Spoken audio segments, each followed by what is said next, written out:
Good afternoon, everyone. We are in session 3 of the Anger Management Workbook.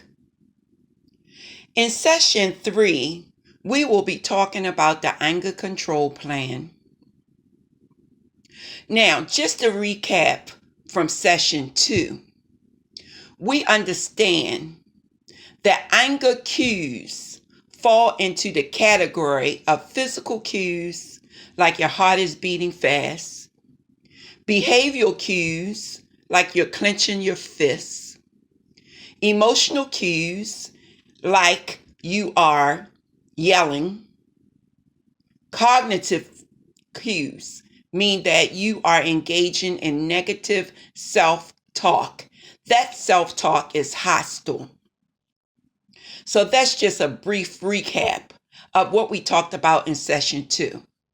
Now in session 3, what we will be speaking about is the development of your own personal anger control plan.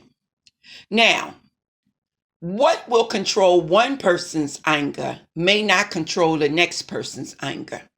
So your strategies must be individualized and tailored to you.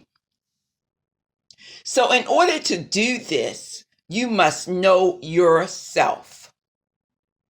Some strategies that we use are time out and relaxation. But not only time out and relaxation, we think about what support system we can have in place so that when anger is out of control, we have someone we can call and talk to.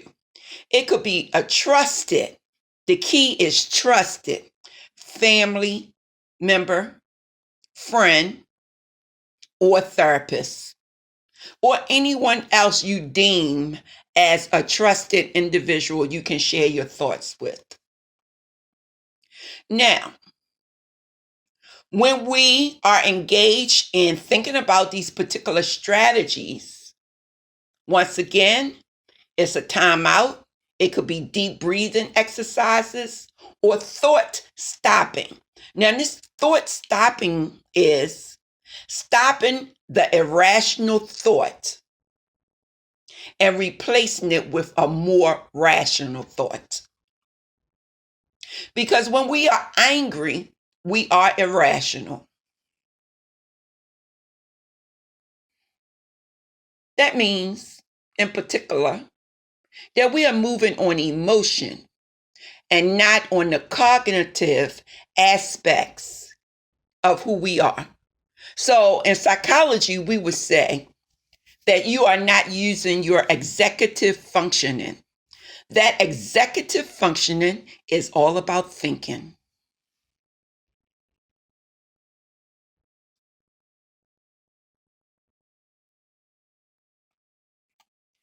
So a timeout is your opportunity to regroup, to collect yourself, to change the situation so that anger doesn't continue to build. Remember the anger meter, 1 through 10. We do not want to reach 10.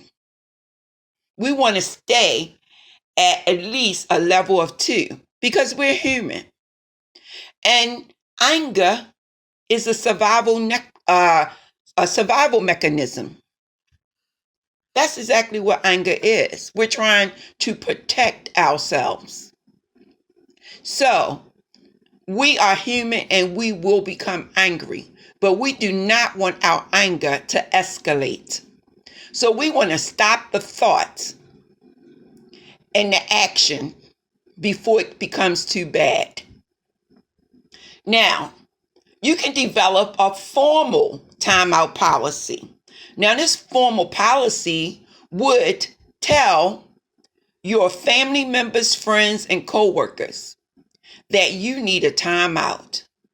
It's a pre-arranged plan, and everyone would understand that you are becoming angry and you need to remove yourself from the situation. We do not want the moment to become too heated. So, an effective timeout could be going for a walk, removing yourself and going into your room. And I have even told people, if you can't find another space, go into the restroom. No one will bother you there. Take the time to calm down.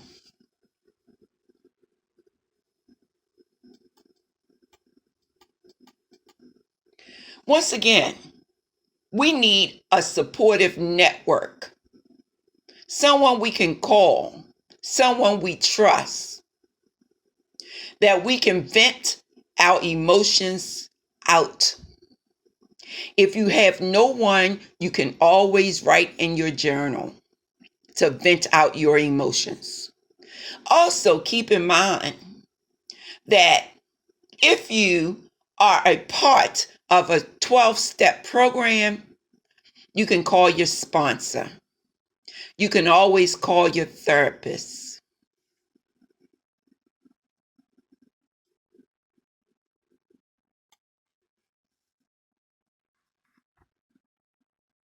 As far as exercise is concerned, think of someone that you could reach out to for support. How would you ask that person to support you?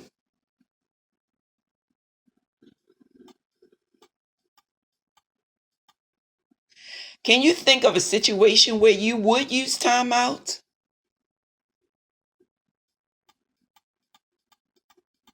What specific strategies would you use to control your anger?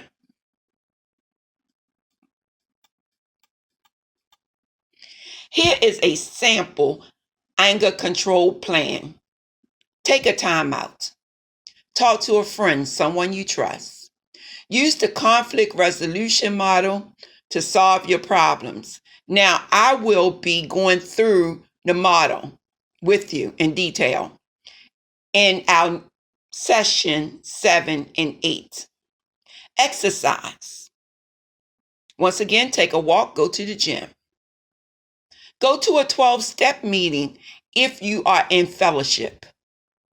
Also, explore your feelings. What are the feelings that's beneath the anger?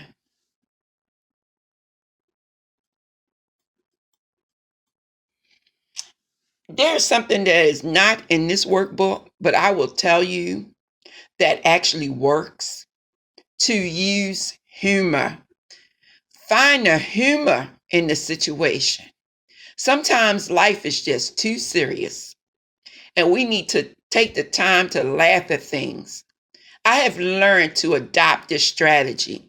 So I'll laugh at everything, because to me, to be angry is the worst thing that I can do. Now, relaxation through breathing. We talked about deep breathing exercise as a relaxation technique in previous sessions, if you've ever been in a session with me. But I want to take you through deep breathing. So what I want you to do is to find a comfortable position. Close your eyes or just gaze down at the floor. Take a few moments to settle yourself. Become aware of your body.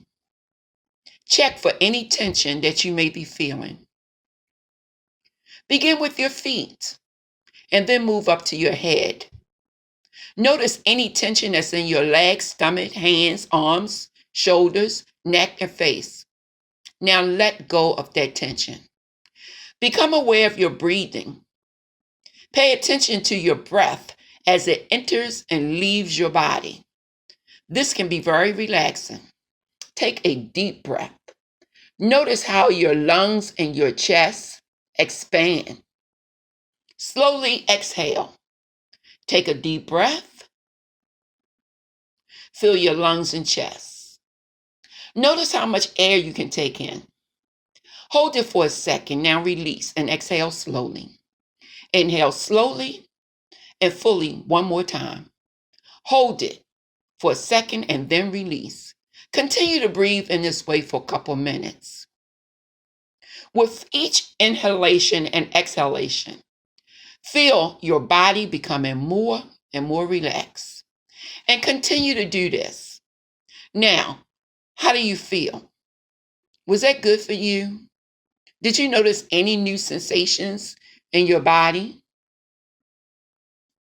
You can also do this with meditation. It really works.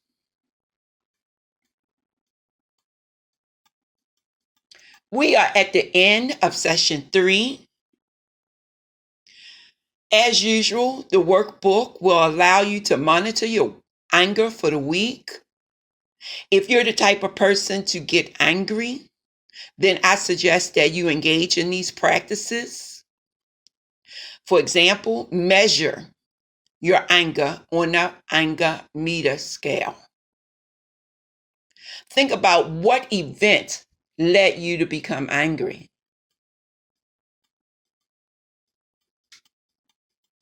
Notice your cues, your physical, behavioral, emotional, and cognitive cues.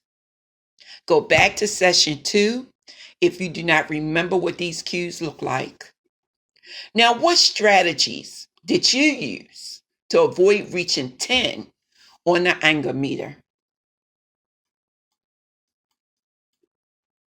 Monitor yourself each day of the week and put your highest number that you reach in the anger meter chart that you see here, Monday through Sunday. And that will end it for us for this session. I look forward to working with you on anger management in the future. Once again, I'm Dr. O. I am from Human Service Consultants. I am a university professor teaching in the area of psychology and addiction counseling. And also, what I want you to know is that even though life sometimes presents us with uncertainties, relax. Take time to think about it.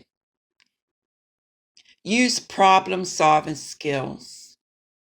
Let it go if it's in the past. Remember, the past is gone. The future we don't have yet. We only have this moment in time. Why spend it being angry? Why spend it being upset? We waste too much valuable time like that. So instead, do something to make yourself happy. And don't forget to love always. Be blessed.